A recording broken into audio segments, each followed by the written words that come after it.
গরু কেন বিক্রি করতে এসেছো, বাড়ি নিয়ে চলে যাও বলে গর্জে উঠলেন এক মুসলিম ব্যক্তি। তার এই ভাবনায় বাহবা আদায় করতে খুব বেশি সময় লাগেনি।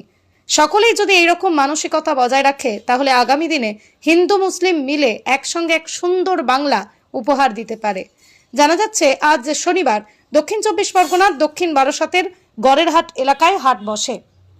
সেই হাটে পশু পাখি সহ সবজি মাছ সবই বিক্রি হয়। সামনেই রয়েছে কুরবানির ঈদ, সেদিকে নজর রেখে এক গরিব বিক্রেতা তার বাড়ির গরু বিক্রি করতে আসেন।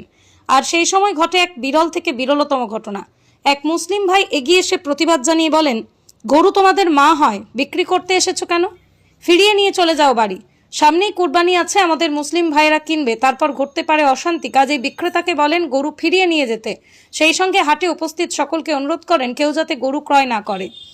সেই সময় সেই প্রতিবাদী ওখানে দাঁড়িয়ে আরও বলেন, তোমরা বিক্রি করবে আর এখান থেকে কিনে নিয়ে গিয়ে কুরবানি দিলে এখানে আইন শৃঙ্খলার অবনতি হতে পারে। সেই সঙ্গে রাজ্য সরকার যা বার্তা দিয়েছেন সে কথাও মনে করিয়ে দিলেন তিনি।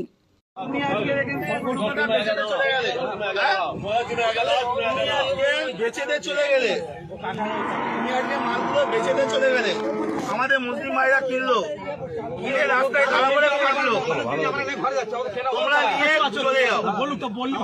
তোমরা কেন, তোমাদের তো মাথা তো, তোমরা কেন বিক্রি করতে আসছো?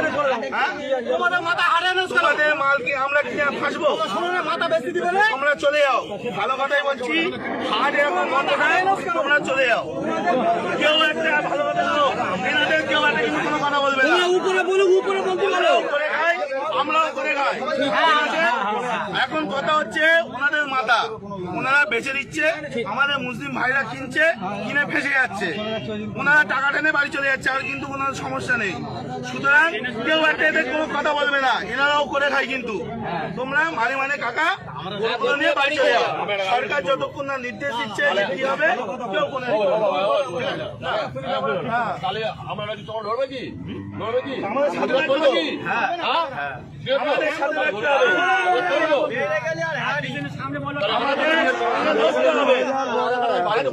আজকে শোনো, আজকে ভারতবর্ষে এই গরু এক্সপোর্টে ইন্ডিয়ার দ্বিতীয় নম্বরে, আর আমরা আজকে করছি অত অপরাধ আমরা করে ফেলেছি।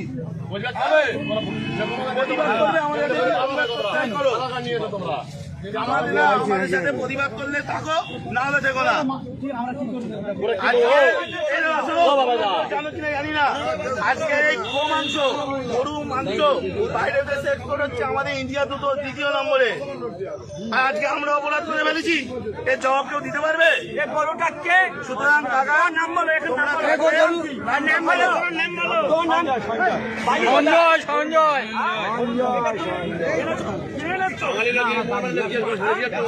14 বছর বয়স হয়েছে, এটা 14 বছর বয়স হয়েছে, তুমি এই কাজটা করলে কেন? তোমার কাজকে তো ঘোষণা হচ্ছে আমরা